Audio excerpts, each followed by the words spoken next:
The fluorescent lights flickered ominously in the dimly lit office of the Secret Service Paranormal Investigation Team, SSBIT. Jack, the grizzled team leader with a penchant for sarcasm, leaned back in his squeaky chair, staring at the ancient rotary phone on his desk. How is it that we have the latest ghost-hunting gadgets but still use this antique? He muttered, drumming his fingers impatiently. Just as he considered grabbing a cup of coffee, the phone rang, the sound jarring in the silent office. Jack picked up the receiver, his eyes narrowing. SSBIT, you spook 'em, we nuke 'em. Jack speaking, he said, his voice a mix of boredom and curiosity. The voice on the other end was shaky, almost desperate. This is Agent Collins from the Historical Investigations Unit. We've received a distress call from an abandoned asylum that was officially closed in the 1800s. People have gone missing, and there are reports of unnatural activity. We need your expertise. Jack's interest peaked. An asylum, huh? Sounds like a fun night out. Text me the coordinates. We'll be there. Hanging up, he called out to the team. Zoe, Mia, Chris, we've got ourselves a haunted asylum. Pack your gear. It's going to be a bumpy night.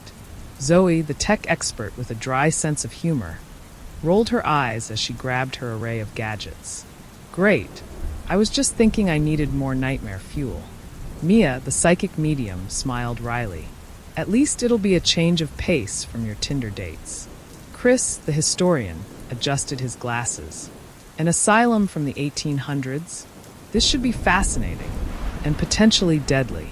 Jack grinned. That's the spirit, Chris. Let's head out. They arrived at the asylum just as dusk settled in, casting long, eerie shadows over the decaying building. The gate creaked as they pushed it open, revealing a sprawling complex overrun with weeds and ivy. The air was thick with a sense of foreboding. Welcome to our luxurious accommodation for the night, Jack quipped, shining his flashlight on the crumbling facade. No room service, but plenty of room for service. As they stepped inside, the temperature dropped noticeably. Zoe set up her equipment, placing EMF meters and thermal cameras in strategic locations. Mia closed her eyes, trying to connect with the spiritual energy of the place. I can feel them, she said softly. There are many souls here, some tormented, others malevolent. Jack nodded. Let's stick together. No wandering off alone. Chris, start documenting anything you find. Zoe, keep an eye on the monitors. They moved deeper into the asylum, the beams of their flashlights piercing the thick darkness. The sound of dripping water echoed through the empty halls, adding to the unsettling atmosphere. They came across old patient files scattered across the floor, detailing horrific treatments and experiments. Chris picked up a file, his face pale. This place was a nightmare. Electroshock therapy, lobotomies, experimental surgeries. It's no wonder it's haunted. Suddenly, a cold breeze swept through the hallway, extinguishing their flashlights. Zoe cursed, fumbling to turn them back on. When the lights came back, they saw a shadowy figure at the end of the hall, its eyes glowing with a malevolent light. Jack, Zoe whispered. We've got company. Jack stepped forward, trying to project confidence. All right, Casper, let's not get ahead of ourselves. We're just here to help. The figure vanished as quickly as it had appeared, leaving an oppressive silence in its wake. The team exchanged uneasy glances, knowing this was just the beginning. Let's keep moving, Jack said. Stay sharp, everyone. We've got a long night ahead. The team continued their exploration, each step echoing ominously through the abandoned halls. The walls, covered in peeling paint and strange symbols, seemed to close in on them. Mia's eyes darted around, sensing the heavy presence of spirits.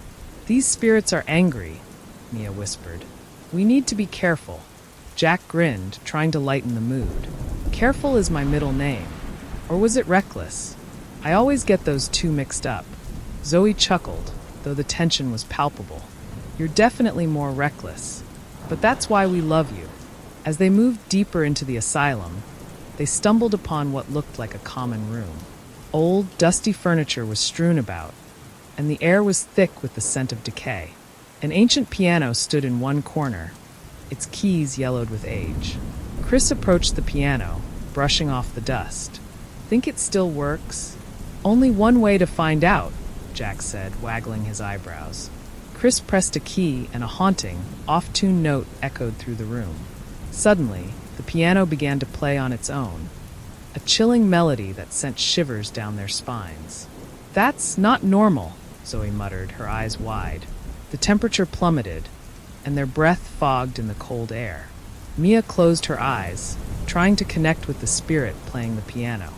Her face contorted with pain as she felt the spirit's anguish. "Her name was Eliza," Mia said through gritted teeth. "She was a patient here, a pianist before she was committed. They broke her hands to keep her from playing. She wants revenge."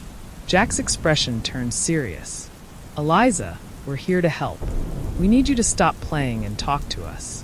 The music stopped abruptly, and the room fell silent. A chill ran down their spines as a faint, ghostly figure of a woman appeared near the piano. Her broken hands hung limply by her sides, and her eyes were filled with sorrow. "I was wronged," Eliza's ghostly voice echoed. "They took everything from me." Mia stepped forward, her voice gentle. "Eliza, we can help you find peace, but we need to know what happened here." Eliza's form flickered, and she pointed toward a door at the far end of the room. "The doctor, he did unspeakable things. Find his office. The truth is there." The team nodded, determined to uncover the secrets of the asylum. They carefully made their way to the door Eliza had indicated. It led to a long, narrow hallway lined with old portraits of stern-looking doctors. At the end of the hall, they found Dr. Blackwood's office. The door creaked open, revealing a room frozen in time. Papers and books were scattered across the desk, and a large portrait of Dr. Blackwood hung on the wall. Jack approached the desk, rifling through the papers. "Here we go," he said, pulling out an old journal. Dr. Blackwood's diary. As Jack read aloud, the team learned of the doctor's dark obsession with immortality and his experiments on the patients. He had used forbidden rituals to try and extend his life, trapping the souls of the patients in the process. "We need to stop whatever he started," Chris said, his voice shaky. "If we don't, more people will suffer."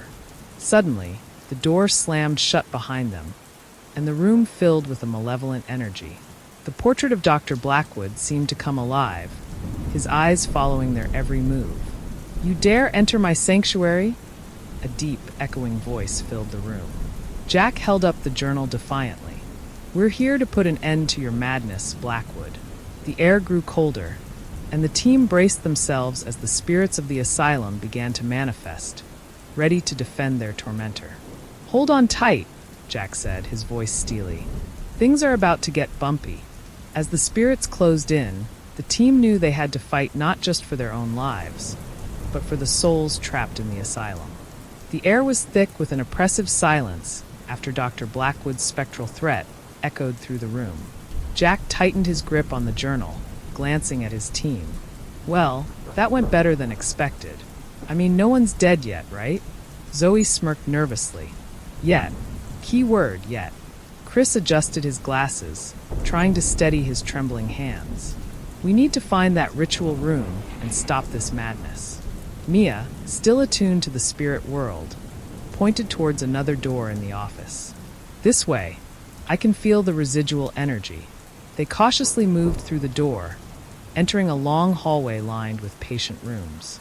The faint sound of whispering voices filled the air, creating a disorienting effect. Shadows danced along the walls, seemingly alive with malevolent intent.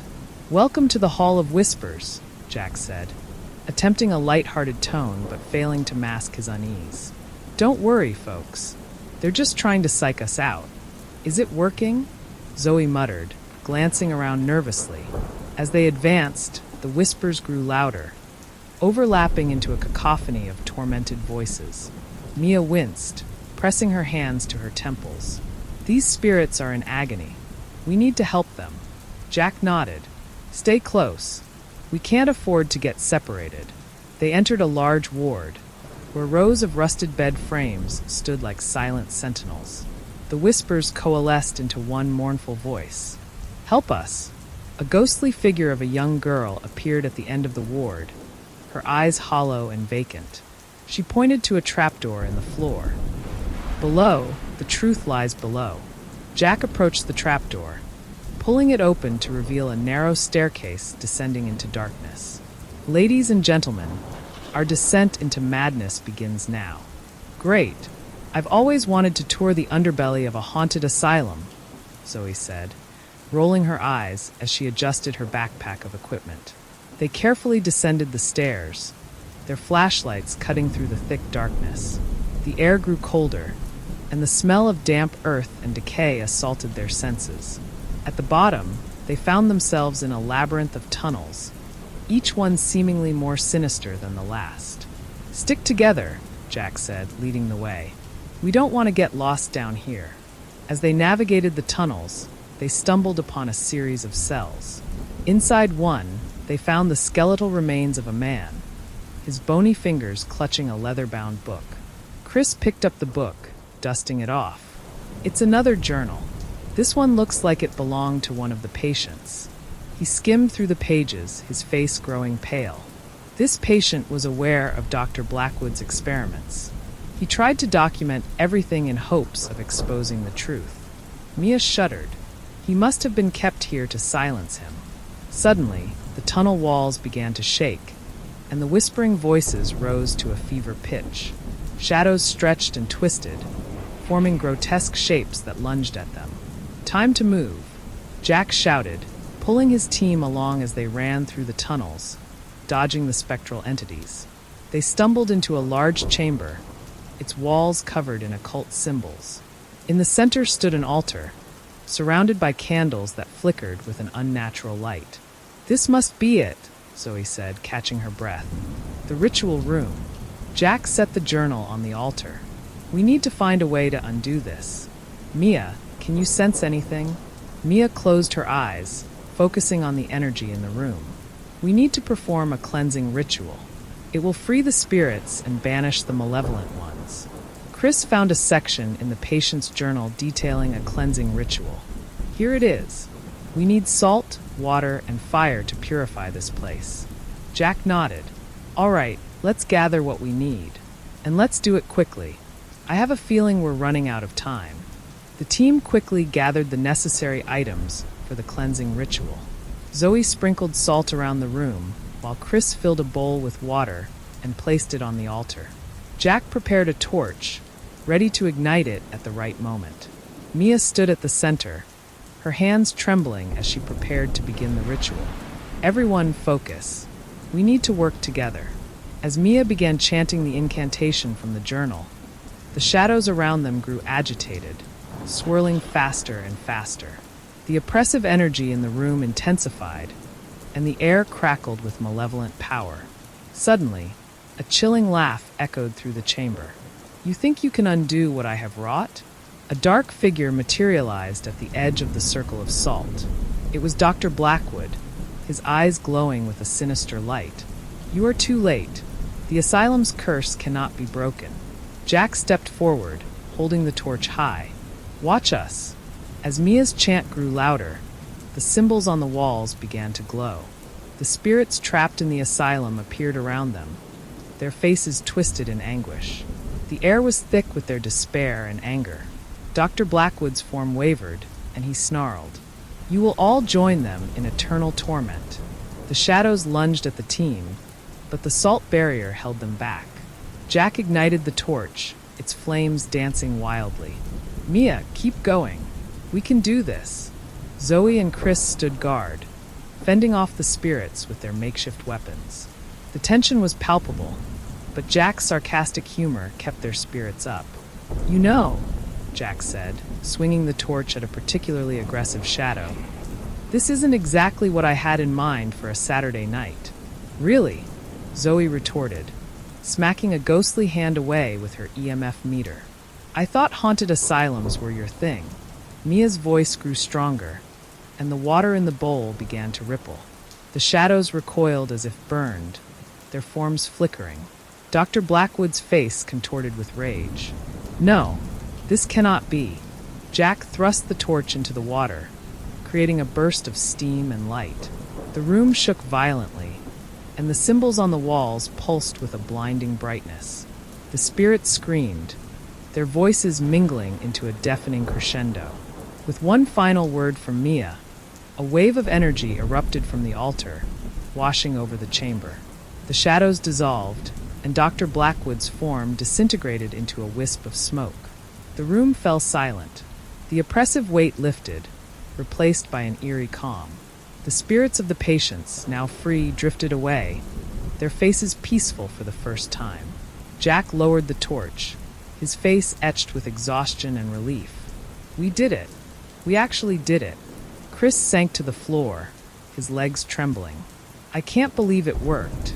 Zoe grinned, though her eyes were still wide with lingering fear. Never doubted us for a second. Mia, her face pale but triumphant, smiled softly. The spirits are free. We honored their memory. As they made their way back through the asylum, the oppressive atmosphere had lifted. The walls, once covered in sinister symbols, now seemed almost mundane. They reached the main entrance, stepping out into the cool night air. Jack took a deep breath, savoring the taste of freedom. Another job well done, team. Drinks are on me. Zoe raised an eyebrow. You buying? That's the scariest thing I've heard all night. They laughed, the sound echoing through the now silent asylum. As they walked away, they couldn't help but feel a sense of accomplishment. They had faced the darkness and emerged victorious. But as they loaded their gear into the van, Mia paused, looking back at the asylum. She could have sworn she saw a figure in the window, watching them with hollow eyes. She shook her head, dismissing the thought. They had freed the spirits. There was nothing left to fear. Or so they hoped. With the adrenaline of their victory wearing off, the team decided to return to the van for a well-deserved break. But as they approached, the sight that met them was anything but a relief. The van was gone. Guys.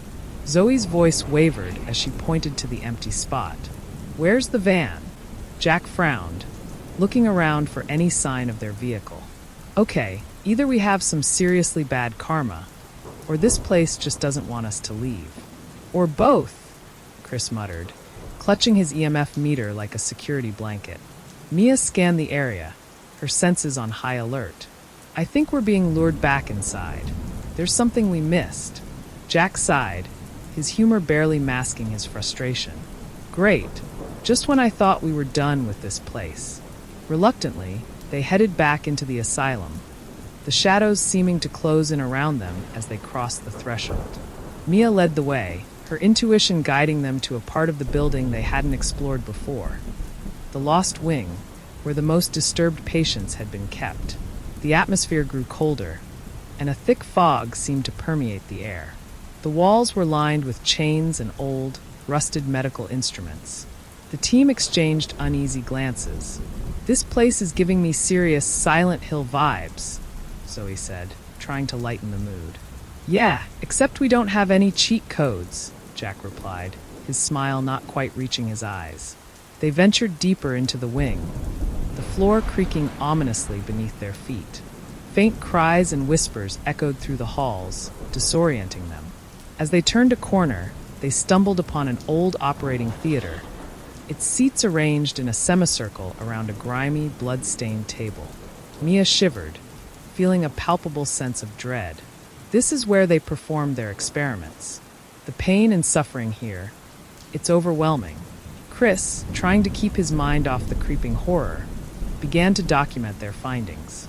Jack, check this out. There are journal entries here detailing some kind of ritualistic procedure. Jack glanced at the pages, his brow furrowing. Looks like Dr. Blackwood was trying to tap into something otherworldly. Suddenly, a loud bang echoed through the theater. The team spun around, flashlights darting to the source of the noise. A figure stood at the entrance, a ghostly woman in a tattered nurse's uniform. "Leave this place," she hissed, her eyes filled with a mixture of sorrow and rage. "You cannot stop what has been set in motion." Jack stepped forward, his voice steady. We're here to put an end to this, to free the spirits trapped here. The nurse's form flickered, and for a moment, her expression softened. You cannot fight the darkness alone. Beware the shadows, they hunger. Before they could respond, she vanished, leaving behind an eerie silence. The team exchanged uneasy glances. That was encouraging, Zoe said, her sarcasm barely masking her fear. We need to find out what ritual Blackwood was performing, Mia insisted. If we can reverse it, we might be able to end this for good. They continued their search, moving through the labyrinthine corridors. As they delved deeper, the walls seemed to close in, the air growing thicker with each step.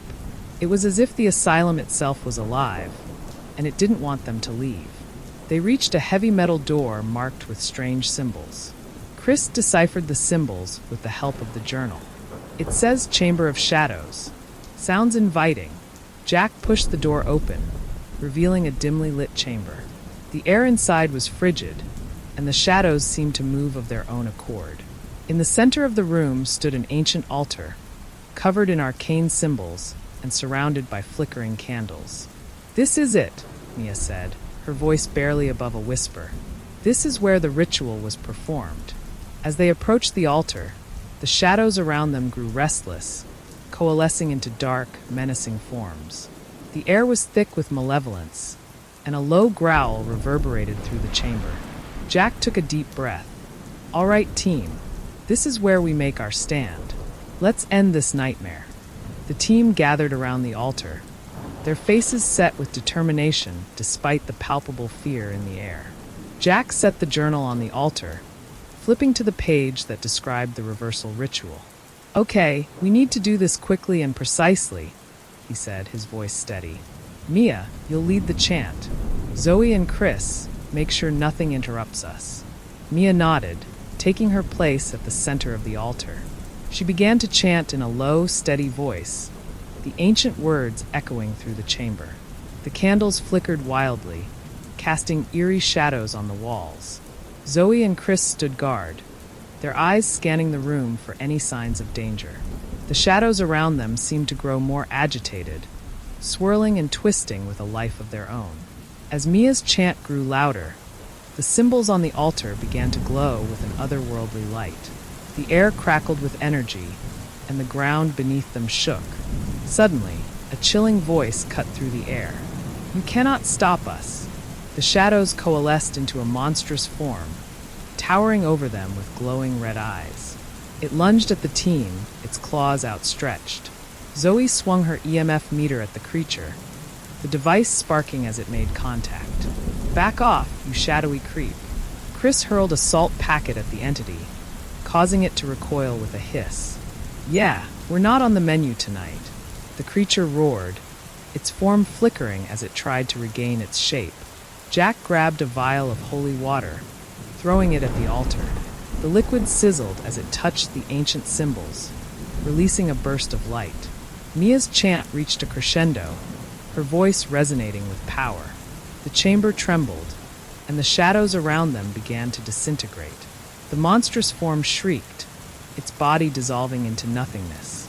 The light from the altar intensified, filling the chamber with a blinding radiance. The oppressive darkness lifted, replaced by a sense of peace and calm. Mia collapsed to her knees, exhausted but triumphant. We did it. It's over. Jack helped her to her feet, his face breaking into a relieved grin. You were amazing, Mia. We all were.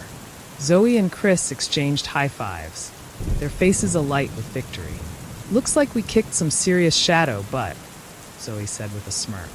As the light faded, the team found themselves standing in a transformed chamber. The walls were no longer oppressive, and the air was fresh and clean. The asylum, once a place of darkness and despair, now felt almost serene. They made their way back through the asylum, their steps lighter with the knowledge that they had freed the trapped spirits. As they reached the main entrance, they were greeted by the sight of their van, parked exactly where they had left it. Jack shook his head, chuckling. Well, that's convenient. Looks like the asylum's finally letting us go. Zoe rolled her eyes, climbing into the van. About time. I was starting to miss civilization. Chris and Mia joined her, their faces reflecting a mixture of exhaustion and satisfaction. Jack took one last look at the asylum, a sense of accomplishment washing over him. As they drove away, the sun began to rise, casting a golden glow over the landscape. They had faced the darkness and emerged victorious, their bond as a team stronger than ever. But as they left the asylum behind, a thought nagged at the back of Jack's mind. The nurse's warning echoed in his ears. Beware the shadows, they hunger. He shook off the uneasy feeling, focusing on the road ahead. They had won this battle, but he knew their journey was far from over. The world was full of darkness, and there would always be more mysteries to uncover. And as long as they had each other, they were ready for whatever came next. With the asylum seemingly pacified, the team took the opportunity to regroup in the van and review their findings. Jack sat in the driver's seat, flipping through Dr. Blackwood's journal while Mia, Zoe, and Chris huddled in the back. "Okay, so we reversed the ritual," Jack said, still uneasy. "But why do I feel like we missed something?" Mia glanced at the journal. Dr. Blackwood mentioned a hidden chamber, deeper within the asylum. It's where he supposedly hid his most damning secrets. Zoe groaned. "Great, just when I thought we were done spelunking through this house of horrors." Chris checked the EMF meter, which was still ticking ominously. "Looks like the party isn't over yet. Let's find this hidden chamber and finish the job." They re-entered the asylum, moving cautiously through the now eerily quiet halls. The oppressive atmosphere had lessened, but a residual tension lingered, like a coiled snake ready to strike. Mia led them toward a section of the building they hadn't explored, the east wing, where the walls seemed to whisper as they passed. Zoe shivered, hugging herself tightly. "Is it just me, or are the walls gossiping about us?" Jack chuckled, trying to ease the tension. "Maybe they're just impressed by our ghost-busting skills." The humor did little to dispel the growing unease. They reached a dead-end corridor, where Mia's intuition kicked in. "There's something behind this wall," she said, running her fingers along the cracked plaster. Jack tapped the wall, listening for a hollow sound.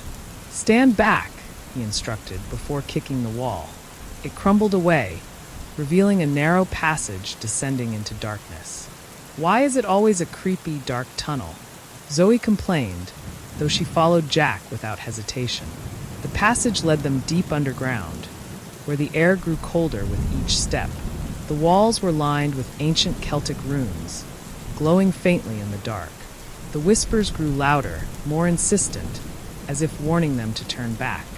Finally, they emerged into a vast underground chamber. The air was thick with the scent of decay, and the floor was littered with skeletal remains, both ancient and recent. Chris's flashlight beam landed on a large stone altar at the center of the room. "I think we found Blackwood's lair." Mia approached the altar, her eyes wide with horror. "Look at these carvings. They're not just Celtic, they're demonic." Blackwood wasn't just performing rituals, he was summoning something. A low growl echoed through the chamber, and shadows began to coalesce around them, forming into grotesque, half-human creatures. "Skinwalkers," Jack whispered, his hand reaching for a vial of holy water. "Stay sharp, everyone." The creatures lunged, their eyes glowing with malevolent intent. Zoe swung her EMF meter like a club, smacking one creature across the face. "Eat tech, you freak." Chris hurled another salt packet, which exploded in a burst of light, causing the skinwalkers to recoil. "I really hope we brought enough of these." Jack and Mia focused on the altar, where the carvings seemed to pulse with a dark energy. "We need to disrupt the summoning circle," Mia said, her voice urgent. Jack nodded, pouring holy water over the altar, while Mia chanted an incantation. The room shook, and the creatures shrieked in agony, their forms flickering and fading. Just as they thought they were winning, a massive shadow loomed over them, taking shape into a monstrous figure. Its eyes glowed a sickly green, and its mouth twisted into a malevolent grin. "Blackwood," Jack breathed, recognizing the twisted apparition of the mad doctor. "You fools," Blackwood's ghost hissed. You think you can stop me? I am eternal. The air in the chamber grew colder, and the walls seemed to close in as Blackwood's ghostly form advanced. His malevolent grin stretched impossibly wide, and the demonic energy crackled around him. Guys, we need a plan, Zoe shouted, dodging a swipe from a skinwalker. Jack's mind raced. We need to break his connection to this place. The altar is the key. Mia continued her incantation, but it was clear she was struggling. Blackwood's presence was overwhelming, his power drawn from the dark rituals performed in this very chamber. Chris tossed another salt packet, keeping the skinwalkers at bay. Jack, hurry. We can't hold them off forever. Jack scanned the altar, noticing a central stone with intricate carvings. There. That stone is the focal point. We need to destroy it. Zoe swung her EMF meter, knocking back a skinwalker that got too close. How? It's solid rock. Leave that to me, Jack said, pulling a small explosive charge from his backpack. Thank you, military surplus. Zoe raised an eyebrow. You brought explosives to a ghost hunt? Jack shrugged. Always be prepared. He placed the charge on the stone and set the timer. Everyone, get back. The team retreated to the edge of the chamber, keeping the skinwalkers at bay. Blackwood's ghost roared in anger, sensing their intent. You cannot destroy me, he bellowed, his form flickering with rage. Watch us, Jack muttered, covering his ears as the charge detonated. The explosion rocked the chamber, and the central stone shattered into pieces. A wave of energy surged through the room, disrupting the dark magic. The skinwalkers disintegrated, and Blackwood's ghost let out a piercing scream as his form began to dissolve. No, this cannot be, he cried, his voice echoing into nothingness. As the dust settled, the oppressive atmosphere lifted, replaced by an eerie silence. The altar was reduced to rubble, and the carvings no longer glowed with dark energy. Mia collapsed to her knees, exhausted but relieved. It's over. We did it. Jack helped her up, a triumphant grin on his face. Nice work, team. Let's get out of here. They made their way back through the passage, emerging into the main part of the asylum. The air was fresher, and the building no longer felt like a malevolent entity. As they exited the asylum, the morning sun was beginning to rise, casting a golden light over the landscape. Their van was waiting for them, right where they had left it. Zoe stretched, letting out a sigh of relief. I never thought I'd be so happy to see this old van. Chris nodded, his face reflecting the exhaustion and satisfaction of a job well done. I don't know about you guys, but I could use about 12 hours of sleep. Jack chuckled, starting the engine. Agreed. Let's head back and debrief. We've got a hell of a story to tell. As they drove away from the asylum, the team couldn't help but feel a sense of accomplishment. They had faced the darkness and emerged victorious, their bond stronger than ever. But as the asylum disappeared from view, a thought nagged at the back of Jack's mind. The world was full of dark places and restless spirits. There would always be more mysteries to uncover, more battles to fight. And as long as they had each other, they were ready for whatever came next. After a much-needed rest, the team regrouped to analyze their findings. Jack, Mia, Zoe, and Chris sat around a cluttered table in their makeshift headquarters, an old Victorian house that had seen better days. Mia flipped through Dr. Blackwood's journal, now annotated with their own observations. There's still something bothering me. This whole place reeked of unfinished business, and I don't think we've put all the pieces together.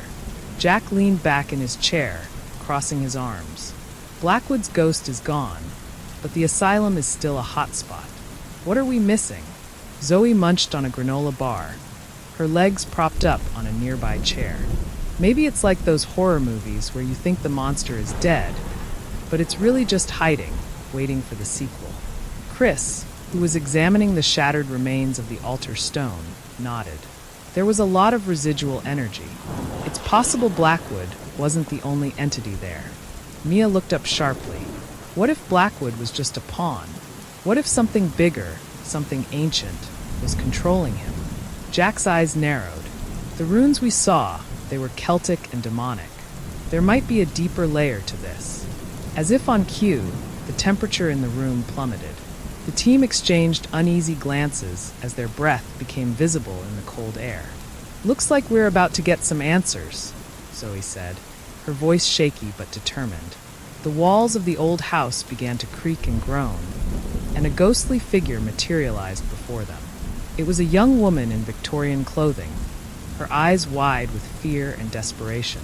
"Help me," she whispered, her voice echoing with a sorrowful plea. "The others are trapped. You must free them." Mia stood up, her resolve hardening. "Who are you? What happened?" The ghostly woman's form flickered, her image growing weaker. "I am Eleanor. We were sacrifices, our souls bound to this place by a darkness older than time." Chris stepped forward, his flashlight piercing the gloom. "How do we free you?" Eleanor pointed towards the east, where the asylum loomed in the distance. "There is a chamber beneath the asylum, deeper than where you have been. Destroy the heart of the darkness, and we will be free." With that, Eleanor faded away, leaving the room in an eerie silence. Jack sighed, standing up and grabbing his gear. "Looks like we're going back." Zoe groaned, but there was a glint of excitement in her eyes. "I knew it was too easy. Let's finish this." The team returned to the asylum, their resolve steeled for whatever horrors awaited them. They retraced their steps to the hidden passage, descending deeper into the earth until they reached a stone door carved with intricate symbols. "This is it," Mia said, her voice barely above a whisper. "The final chamber." Jack pushed the door open, revealing a vast cavern illuminated by a sickly green glow. In the center of the chamber was a massive stone monolith, pulsing with dark energy. Zoe whistled softly. "That's a whole lot of note." Chris adjusted his grip on his EMF meter. "Let's just blow it up and call it a day." Mia shook her head. "No, this needs to be done right. We have to disrupt the ritual that's powering it." As they approached the monolith, shadows began to coalesce around them, forming into grotesque creatures. These were not the skinwalkers they had faced before. These were twisted abominations, their bodies contorted in unnatural ways. "Well, this just keeps getting better," Zoe muttered, raising her MF meter like a club. Jack and Chris took defensive positions while Mia began chanting, her voice strong and unwavering. The creatures lunged at them, but the team fought back with everything they had. Salt packets exploded, holy water hissed, and the creatures shrieked in agony. The monolith began to crack, dark energy seeping out like blood from a wound. Mia's chant grew louder, more insistent, and the very ground trembled beneath their feet. With a final, thunderous crack, the monolith shattered, releasing a wave of energy that knocked the team off their feet. The creatures dissolved into nothingness, and the oppressive atmosphere lifted, replaced by a serene stillness. As they picked themselves up, Eleanor appeared before them, her form glowing with a peaceful light. "Thank you," she said, her voice filled with gratitude. "We are free." The team watched as Eleanor and the other trapped souls ascended into the light, finally at peace. Back at their headquarters, the team sat around the table, nursing their bruises and reflecting on their victory. "Well, that was fun," Zoe said, her tone dripping with sarcasm. "Let's never do it again." Jack chuckled, though there was a weariness in his eyes. "We can't stop now. There are other places, other spirits that need our help." Chris nodded, though he looked like he could sleep for a week. "Next time, let's pick a haunted beach or something. I could use a vacation." Mia smiled, feeling a sense of satisfaction. "We did good. Blackwood is gone, and those souls are free." Their celebration was interrupted by a knock on the door. Jack opened it to find a man in a dark suit, holding a briefcase. "Mr. Larson, Ms. Clark, Ms. Jensen, and Mr. Cooper?" the man asked, his tone businesslike. Jack nodded, his hand instinctively reaching for his EMF meter. "Who's asking?" The man handed Jack a card. "Special Agent Thompson, Paranormal Investigations Division. We could use your expertise on a case." Zoe groaned. "Do we get hazard pay?" Agent Thompson smiled thinly. "You'll be compensated. And trust me, this one's even more interesting than the last. Jack looked at his team, seeing the determination in their eyes. All right, Agent Thompson, where are we headed? As Agent Thompson outlined the details of their next mission, the team couldn't help but feel a mix of excitement and dread. They had faced unimaginable horrors and survived, and they knew there were more battles to come. But for now, they were a team, bound by their shared experiences and their unwavering resolve to uncover the truth, no matter the cost. And as they prepared for their next adventure, they couldn't help but laugh, knowing that whatever awaited them, they would face it together, armed with their wits, their humor, and their unbreakable bond.